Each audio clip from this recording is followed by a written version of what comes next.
ভূমিকা সবুজে ঘেরা এক শান্ত গ্রামের নাম সবুজপুর। এই গ্রামটা দূর দূরান্তে পরিচিত ছিল তার মিষ্টি ও সুস্বাদু কলার জন্য। সকাল হলেই কলাবাগান থেকে ভেসে আসত পাখির ডাক আর কাঁচা কলার গন্ধ। এই গ্রামের মানুষ ছিল সহজ সরল, পরিশ্রমী আর সৎ। এই সবুজপুর গ্রামেই থাকত এক অদ্ভুত মানুষ, সবুজ হাল্ক। হাল্ক ছিল খুব শক্তিশালী, এক হাতে গাছ তুলতে পারত, কিন্তু মনের দিক থেকে সে ছিল একেবারে শিশুর মতো।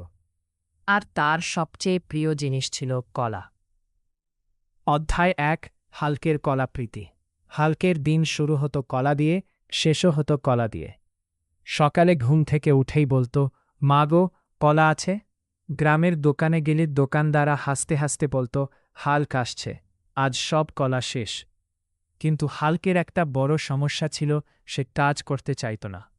সে ভাবত, আমি এত শক্তিশালী, কাজ করে কি হবে? এই অলসতার কারণেই ধীরে ধীরে তার কাছে টাকা থাকত না। অধ্যায় ২, ক্ষুধা আর খারাপ চিন্তা। একদিন প্রচণ্ড ক্ষুধা লাগল হাল্কের। সারা গ্রাম ঘুরে দেখল, কিন্তু কোথাও বিনা পয়সায় কলা পাওয়া গেল না। হাল্ক আকাশের দিকে তাকিয়ে বলল, হে কলার দেবতা, একটু সাহায্য করো। হঠাৎ তার মাথায় এক খারাপ বুদ্ধি এলো। সে ভাবল, রাতে তো সবাই ঘুমায়, একটা কলা নিলে কি এমন হবে? এই ভাবনায় তাকে বানিয়ে ফেলল কলাচোর। অধ্যায় ৩, প্রথম চুরি। গভীর রাতে যখন চারদিকে নীরবতা, হাল্ক চুপি চুপি ঢুকে পড়ল বড় কলাবাগানে। চাঁদের আলোয় কলাগুলো যেন তাকে ডাকছিল। হাল্ক একটার পর একটা কলা ছিঁড়ে খেতে লাগল। খেতে খেতে সে ভুলে গেল এগুলো চুরি। সেই রাতে সে শুধু কলাই খেল না, কলার খোসা ফেলল চারদিকে। এই খোসাই পরে তার বিপদের কারণ হবে, সে জানত না। অধ্যায় ৪, গ্রামে হইচই। পরদিন সকালে গ্রাম জুড়ে কান্নাকাটি শুরু হল। আমার কলা নাই, সব গাছ খালি। গ্রামের মানুষ অবাক, এমন ঘটনা আগে কখনো ঘটেনি। মোড়ল বললেন, এই গ্রামে কলাচোর ঢুকেছে, আজ রাত থেকে পাহারা বসবে। হাল্ক দূরে দাঁড়িয়ে সব শুনছিল। তার বুক ধকধক করতে লাগল। অধ্যায় ৫, ধরা পড়া। রাত নামতেই হাল্ক আবার কলাবাগানে গেল। ক্ষুধা তাকে টানছিল, কিন্তু এবার ভাগ্য তার পক্ষে ছিল না। হঠাৎ আলো জ্বলে উঠল। ধর, ধর! গ্রামের লোকেরা হাল্ককে ঘিরে ফেলল। হাল্ক মাথা নিচু করে দাঁড়িয়ে রইল, তার চোখে জল। সে বলল, আমি ভুল করেছি, শুধু কলার লোভে আমি চোর হয়ে গেছি।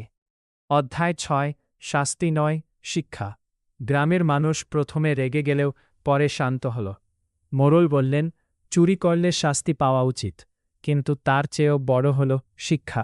তুমি কাজ করো, কলাবাগানে পরিশ্রম করো, তারপর কলা খাও। হাল্ক রাজি হয়ে গেল। অধ্যায় ৭, নতুন হাল্ক। পরদিন থেকে হাল্ক কাজ শুরু করল।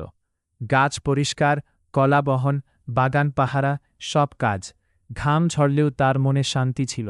দিনের শেষে যখন সে নিজের উপার্জনের কলা খেত, তখন তার আনন্দ হতো দ্বিগুণ। হাল্ক হাসতে হাসতে বলত, চুরি করা কলা মিষ্টি না, পরিশ্রমের কলাই আসল মিষ্টি।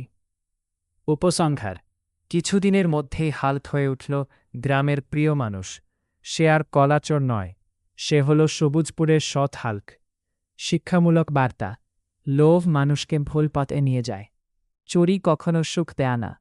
পরিশ্রম আর সততাই জীবনের আসল শক্তি।